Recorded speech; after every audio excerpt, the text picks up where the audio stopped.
Funding for Schaefer Illis is provided by Squarespace, the sponsor of today's video. Happy Valentine's Day, gang! So I figured this year I would serenade you all by talking about the most romantic movie of all time. The greatest love story ever told. Romeo and Juliet, sealed with a kiss. 2006. It's a retelling of Romeo and Juliet, except the characters are seals. This is a real movie that exists. So allow me to give a bit of background. This film is the brainchild of Phil Nibelink, an animator who worked at Disney for 10 years on films such as Who Framed Roger Rabbit. He also did some work for Steven Spielberg's now defunct animation studio Amblimation, and eventually he moved over to his own independently produced animated features, like Puss in Boots. No, not that one, silly. That's the one he made. Romeo and Juliet Seal movie is his most recent solo directorial effort, a movie that came out 18 years ago. But don't worry, he recently co-directed the Marmaduke movie, which has a 0% on Rotten Tomatoes, so he's doing fine. Whoa, sweetie, you can't just do a video on the greatest love story of all time without me. OMG, Jess, hi! This is my girlfriend who runs the Lavender Whale channel. You should go subscribe. Aw, thank you. So, no joke, I found out about this movie and introduced it to James because of Freebirds. Meaning, about a year and a half ago, around Thanksgiving, some friends and I were planning a movie night together. I suggested Freebirds, what with it being around Thanksgiving and all, and the Freebirds meme having just taken wing. I explained the premise of Freebirds to them, to which my friend Caitlin asked, and I quote, "Is this movie just the seal version of Romeo and Juliet again?" And upon hearing that such a movie existed, I was immediately intrigued. My other friend, who grew up with this movie when it was on Netflix somehow, gave it a strong recommendation. So we decided that would be our movie for movie night. And boy did it live up to my highest zany premise expectations. I was immediately captivated by its sheer absurdity. I shared it with all my friends, I made an AMV, a YouTube poop collab, and a charcuterie board for when James and Patrick came over to watch it at my house, etc., etc. The rest is history. Now, when I called this movie Phil Nibelink's brainchild, I don't think you understand the full extent of that. Not only did he direct it, write it, edit it, and voice one of the main characters, but he personally animated everything. I'm not kidding. Every character, every background, it was all done by this one guy. 112,000 frames of animation that got done over the course of 4.5 years. That feeling when you have to do all the work in the group project? I can't even imagine doing that much effort for anything. It's an absolutely commendable feat, regardless of well, why don't I tell you how the movie itself is? So it starts with some epic zoom-ins on these cliffs, followed by some iconic narration very similar to the original story. There lived two families, alike in dignity, differing only in color. Huh. Well, that's a change from the original. Oh well, they're just seals. There probably won't be any weird lines or implications about them being different colors later on. I also want to point out the opening narration calls Seal Romeo and Seal Juliet star-crossed lovers, even though, spoiler alert, they end up living happily ever after. That's not what star-crossed means. This is a pet peeve of mine when people use star-crossed to mean super in love or meant to be, when what it actually means is crossed or cursed by fate. As in, these lovers must die. Anyway, you know how it is. Two families hate each other, and we get to see that in a little kerfuffle between some Capulets and two of the Montagues, Benvolio and Mercutio. And since this is a Shakespeare adaptation, you better fucking believe Mercutio's gonna speak in random, out-of-place Shakespeare references. To be or not to, that is the question. Like, there's no reason for him to be saying these things at all. They barely fit the situation. But, hey, it's a Shakespeare story, so they gotta do references to other random Shakespeare things. Why not? Oh, and don't worry, he has normal dialogue later, I promise. So the fight escalates into an all-out...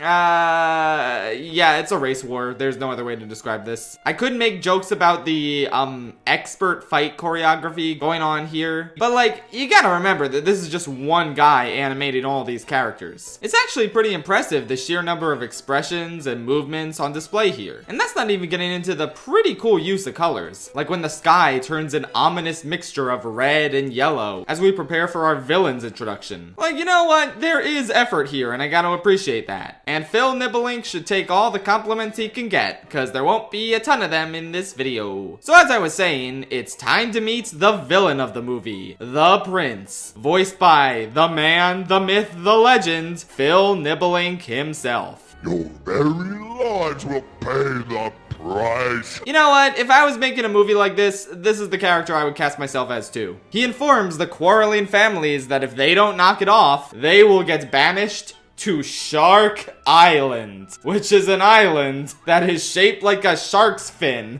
and there's also a singular shark guarding it. I love so many things about Shark Island, but I think my favorite detail is the fact that almost every single time you see it in the movie, it's shaped slightly differently. But you know what? That just means Phil went the extra mile to redraw it every time, instead of just reusing the same drawing of it, which would have been easier and made it look more consistent. But you know what? He put that extra effort in, and we should applaud that. So now that we've met the villain, oh, and also Juliet has already appeared just watching the fight. She was there the whole time. They just never acknowledged her.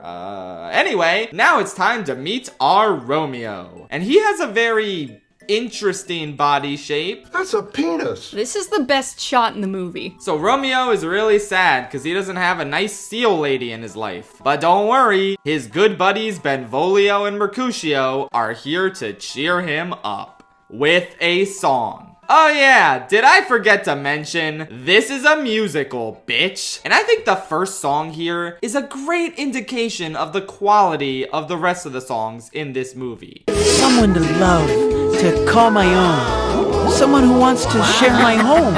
Yeah, he's just kind of singing the words for the most part. Musicals! At least the background instrumentals are kind of nice. I don't know. It's kind of an instantly forgettable song, but not terrible, I suppose. It is worth noting that some random fish shows up and kisses him, and then he randomly kisses the fish back. Again, this fish isn't properly introduced or anything, but remember them. They will be coming back later. So Romeo decides to take his friend's advice and try and meet a girl at this party. And I know what you're thinking. Yes, Mercutio does say parting is such sweet sorrow, but he changes parting to partying. Partying is such sweet sorrow. Thank God. Could this movie call itself an accurate representation of Shakespeare's works if we didn't have that? We get a glimpse of this party where all the seals are just copy-pasted and dancing in unison. Oh, so Phil can copy-paste character movements, but he's too good to copy-paste the design of Shark Island. Anyway, there's just one problem with our Montague boys attending this party. This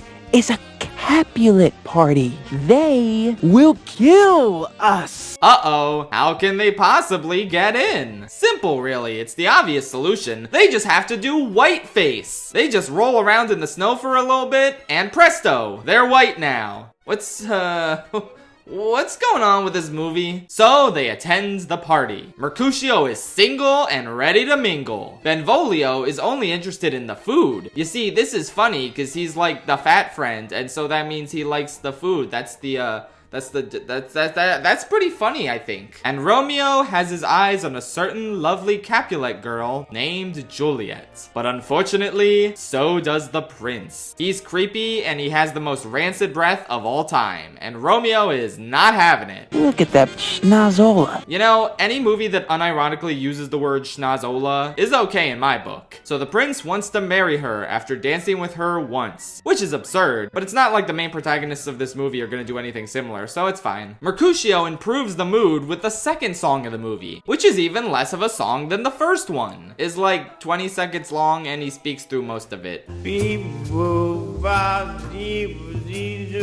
This is embarrassing. Hey, Benvolio said it, not me. The prince sees Romeo and Juliet falling for each other, and he prepares to murder our boy, leading to a wacky chase scene. Throughout it all, the little moments Romeo and Juliet share are actually kind of cute, and it's made cuter by the fact that they're actually voiced by a husband and wife duo. That's kind of sweet. I feel like every single compliment I have for this movie is something that you need to have behind the scenes knowledge for. Like that casting choice and the fact that this is all animated by one guy. Without Without that knowledge, how much is anyone gonna get out of this movie? I don't know. I guess I can compliment something on the surface and say that I think Mercutio's voice acting is pretty good. Hey, 'tis us. Bing bang boom bam bing. I like this voice actor. His delivery works. Huzzah. In general, I'd say this movie has pretty solid voice acting. With one exception that we'll get to. Eventually, the prince finally succeeds in eating Romeo before he gets knocked out of his mouth by Mercutio. What was the prince chewing then? Because it clearly wasn't Romeo. He's fine. Oh well, Romeo falls into the water and then gets ousted as a non-white seal. Scandalous. You might be thinking, it's kind of cool that this movie is taking a stand against racism and using seals to do it. But I don't think that was the intention at all. I feel like all the weird racial undertones in this movie are just a complete accident. Like Phil didn't think any of the implications of a war between white and brown seals through it all. At least I hope that's the case because of this next scene, basically the equivalent of the original play's famous balcony scene. You know, it starts out like normal. Oh, Romeo, wherefore art thou, Romeo? The usual shiz. Except, of course, they get the meaning of wherefore wrong. It's why, not where. SMH my head. I gotta dock points for that. And then Juliet says this. But it's only his color that's my enemy. Huh?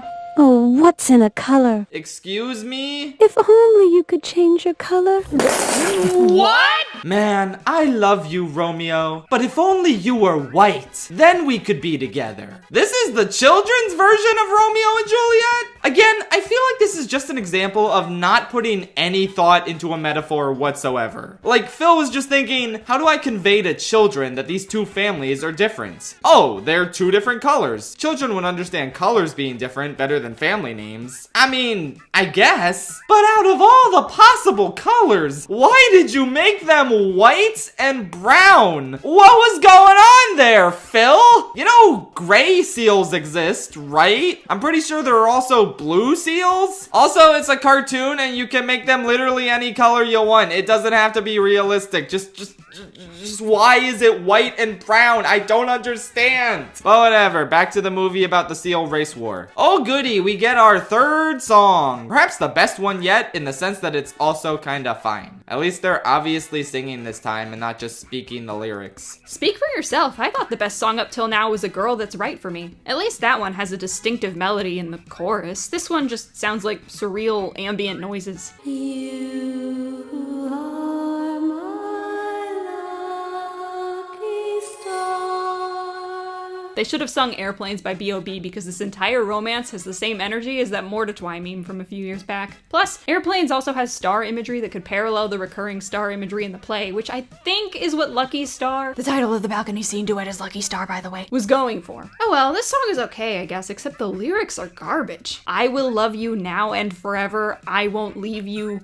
ever. That's the same thing. You can't just rhyme ever with ever. What are you doing? They fly through space, they fly down that path to get the star in Luigi's mansion. It's cute, I suppose. So they're gonna get married, yay, you know how that goes. And Romeo is so excited that she said yes that he kisses that same random fish from earlier. What? Why? Oh well, at least that fish is definitely not coming back anymore. The next scene is Benvolio and Mercutio just vibing, and Mercutio tells him a bunch of jokes. Why wouldn't the clam share his toys? Because he was shellfish! That's it. That was the scene. You might be thinking that was just there to get some easy laughs out of the 4-year-olds in the audience. But no, that was sowing the seeds for a conflict that is relevant to the plot. You'll just have to wait and see what it is. Now would be a good time to mention that it's kind of weird that they kept Romeo's friends in this adaptation, but then they cut out the character of Juliet's nurse entirely. Juliet has absolutely no one to confide in. She's pretty much the only female character in this. Well, except for one that we haven't gotten to yet. But yeah, surely this is the sort of movie that would have a forced side romance between Juliet's nurse seal and either Mercutio or Benvolio seal. It really doesn't matter which one. They would have like 1 or maybe even 2 scenes together with no chemistry and instantly fall in love. Tell me you're not seeing the vision there. Anyway, now we get to meet the best character in this, Friar Lawrence. He's just kind of funny, what can I say? I enjoy him. You two can't wait until after the wedding? He even gets introduced with another double bubble toil and trouble line. Bubble, bubble, toil and trouble. Which Mercutio already said earlier. This movie is gonna teach your kids random out-of-context Shakespeare quotes, and you are going to like it. But it turns out the thing he was making was a comically large sandwich. I like that. This movie is speaking my language. So Romeo tells the friar about his love, and he gives the gayest little giggle I've ever seen. The friar gets the two of them married, makes a very unsettling face as he does so, and then they're off to their honeymoon. But before we can get to that scene, it's time for more hilarious jokes with our buddy Mercutio. Wow, these slay me. Oh boy, oh brother, slow down with all that funny. What do you call a Capulet with one brain cell? Gifted! Hey, wait a minute. You just stole that from the Lion King 1.5. What do you call a hyena with half a brain? Gifted! I'm on to you, Phil. But tragically, Mercutio's anti-Capulet humor starts to attract the wrong crowd. His jokes also get kind of fucked up. Do you know how to save a drowning Capulet? No? Good! One of our central characters in this children's movie is okay with murder. That's pretty funny. What do you call 500 Capulets buried at the bottom of the ocean? A good start! Scratch that. He's okay with mass murder, which is hilarious. I think these jokes are getting too funny for me. Why don't we take a break and hear from today's sponsor? This movie has surfing in it, and it also has a shark. I think you know where I'm going with this. Why don't we put those things together and hear from Squarespace? What? Why are you looking at me like that? Oh, wait a minute! Squarespace is an amazing online website builder that enables you to create beautiful websites for your business or personal hobby. Create your own online store to sell your products. Whether they be physical, digital, or service products, you better believe Squarespace has the tools you need to start selling online. Hop on in with one of their professional website templates, with designs for every category and use case. Then make it your own by customizing the design, updating content, and adding whichever features you need. Any Squarespace template can do anything you want, allowing your idea, brand, or business to stand out. And on any device, too. You can even host video content using Squarespace, organizing your video library, showing off your content on beautiful video pages, and selling access to exclusive videos with member areas. The possibilities are near limitless. Check out squarespace.com for a free trial. And when you're ready to launch, go to squarespace.com/ShayFrillis to save 10% off your first purchase of a website or domain. Back in the realm of the Seal movie, we get some very beautiful ambiance as we pan over to, oh, look at that, it's the Titanic thing. Remember that? You know, with the thing that they do in Titanic? That's the thing. Wow. They shredded up on the dance floor, only to find out that this world does not approve of mixed race couples. Oh, look. A Montague and a Capulet together. Like, huh? I thought this was just a dumb feud between these two families. But why does every other sea creature care about these two being together? They even try and murder the two of them. Like, what stake do any of these non-seals have in the feud between the seal families? Maybe it is a race thing, jeez. I think this movie might have the highest amount of racist characters in any animated kids movie I've seen. But this doesn't deter our star-crossed couple. They escape to this lovely island getaway, where no racism can find them. Oh my god, even the birds are racist? What's going on? How far does this go? Whatever, he leaves and they have some privacy. But not for long. Do you remember that fish that Romeo kissed a few times? They actually showed up at the Titanic and they were the one person to defend the couple. That's nice. Well, guess what? They're back. Let me introduce you to Kissy the Kissing Fish, the worst character in Romeo and Juliet Sealed with a Kiss 2006. Kissy was voiced by Phil Nibbelink's daughter, who was 3 years old at the time production started. And a lot of this character's dialogue is just this child's incoherent babbling that Phil thought was really funny and put in the movie. Was the dialogue funny enough to be worth it? Babies, and I'm like stinky babies. pee you. I don't know, man. You be the judge. So Romeo and Juliet realize that the prince is after them, and if he doesn't find them, he's gonna go kick Mercutio's ass, so they gotta go save him. And this is where the masterful setup of Mercutio telling terrible jokes finally pays off, because the prince shows up and Mercutio turns this massive roast towards him. Yo, blubberbutt! I wonder how deep the ocean is when you're not in it. Ah! He literally cannot stop insulting the prince with his jokes. Like, he just cannot turn off the silly. He's a silly guy, and it's time for him to pay the price. Hey, blubber nose! Yeah, that was definitely not two takes stitched together. Nope, not at all. Anyway, Mercutio falls off the cliff and dies. Oh no, did he hit a rock on the way down? No, he kind of just fell in the water. Yeah, this movie would definitely have the balls to kill him off. This movie. Sure. Yeah, spoilers, he's actually alive, just so you know. I wouldn't really care this much if they didn't pretend he was dead. Like, why bother with that? But oh well, the prince is pissed. And wow, this shot of him laughing is the most Flash animation to ever be Flash animated. Maybe Phil was just tired of hand drawing that day. You know what? I genuinely can't blame him. This is fine. I like how concerned Romeo's dad always sounds about his well-being.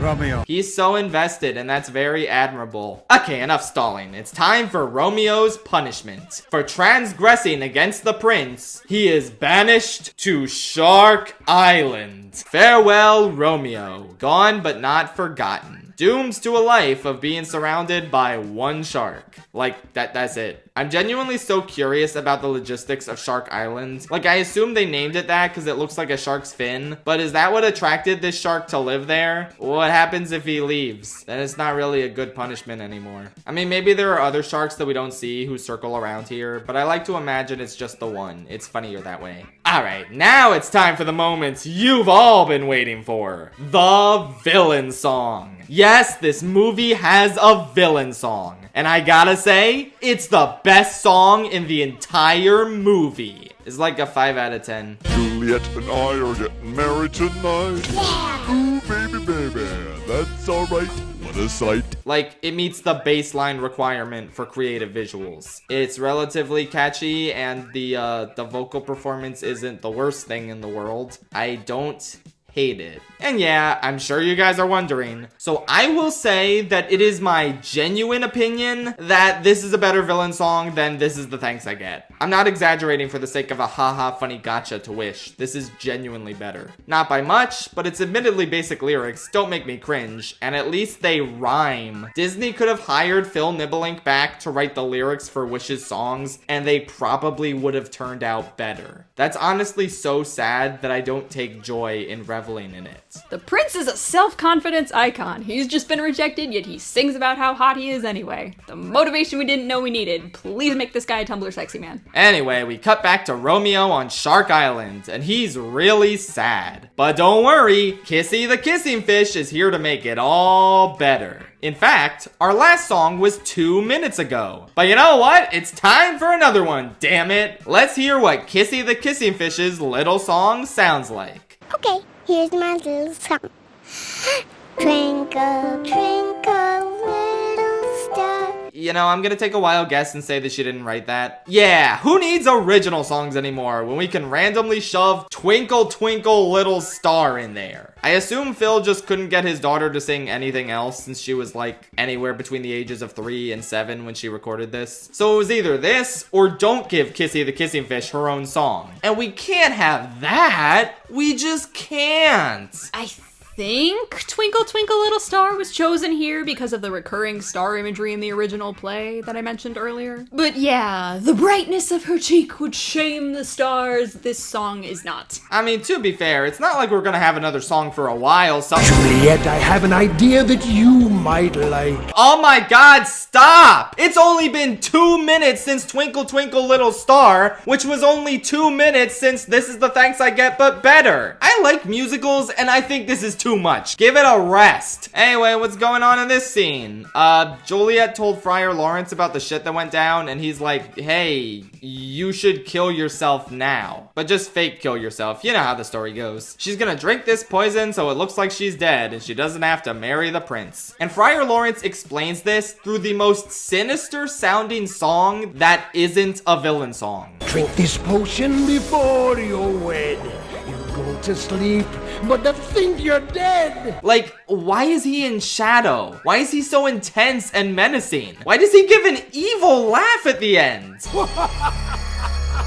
Man, I don't know. Your guess is as good as mine, because he's not evil. So, like, why? Because they needed to rip off the Little Mermaid, James. What a tangled web we weave. Yeah, you said it, Mercutio. Wait, didn't you die? I mean, I knew you weren't dead, but why is that revealed here? Why is he pretending to be dead? I don't understand what's going on anymore, but the movie is almost over. We can get through it together. So now it's time for the prince to wed Juliet. But uh-oh, the friar is here with some bad news. Juliet is dead. Oh, women! It's always something. Okay, that's actually pretty funny. But oh no, Benvolio thinks she's dead for realsies, so he goes to tell Romeo. And Friar Lawrence must stop him. But oh no again! He can't because he has a run-in with the shark of Shark Island fame. It's a scene so dramatic, they play the same dramatic sting 2.5 times in 15 seconds. Why does it always have to be a shark? That's how you know this shit is serious. So while Friar Lawrence is occupied with the shark, Benvolio gives his friend the bad news. She's dead. Why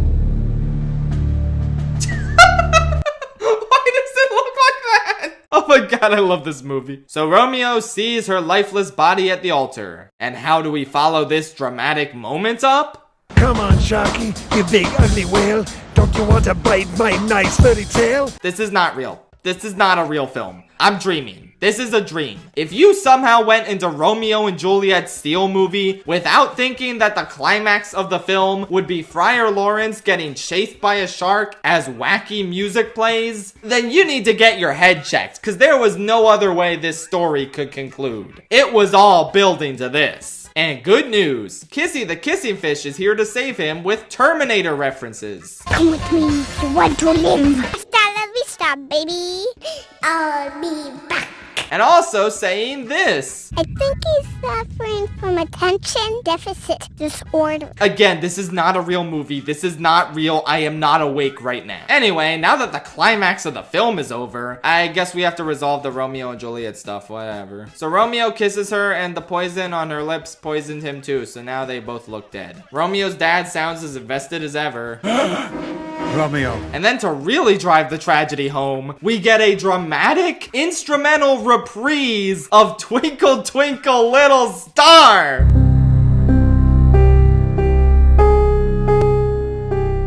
Doesn't that make you feel so sad? Then Friar Lawrence gives his big speech to the families about, you guys get along already. We are all punished. Yeah, all punished. Oh my god, shut up! Anyway, this scene where everyone's sad about these kids being not actually dead is a little too sad. How about we have Mercutio surf on in, baby? Yeah, nothing matters. This is a happy-ass story. Tone isn't real. I'm not really saying I wanted them to kill off any characters in a Seal adaptation of Romeo and Juliet meant for little kids, but this movie really wants to have its cake and eat it too. They want to have Mercutio functionally dead within the story for a while, but then he was just faking it for no real reason and he comes back with no explanation. And while it would be really dark to kill off the main couple in a movie like this, it pretty much entirely negates the impact of Friar Lawrence's speech. Like, oh, nice going, you killed your children. Except they're not actually dead and this was an elaborate scheme to make you stop fighting.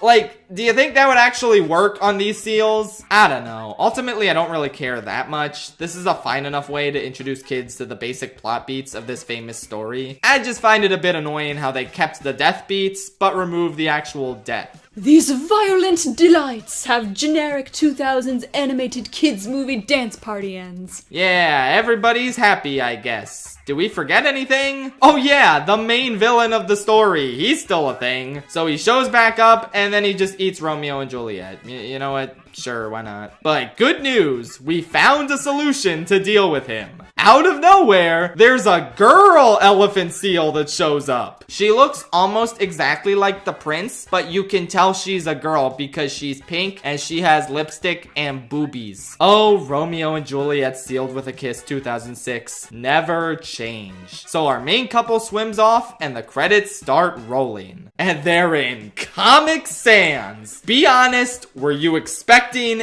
anything different? So that was Romeo and Juliet Sealed with a Kiss. And I have to say, it wasn't terrible. Oh, it wasn't good either, not even close. But there's just such a significant charm to it that I can't deny. Every single aspect of it, from the animation to the voice acting to the writing, is done in complete and utter earnest. Everyone involved in this is giving it their all. Is their all particularly good? No, but honestly, that's totally okay. I derive a hell of a lot of ironic enjoyment from just how weird and baffling this project is. And more than anything, I just really respect Phil Niblink's determination and drive to animate this entire film himself. Like, I can make fun of the weird-ass final product all I want, but at least he made something on this scale, which is more than I've ever done. It's very impressive for a movie animated by a single person. And I don't think its quality matters nearly as much as the sheer amount of joy I've derived from it.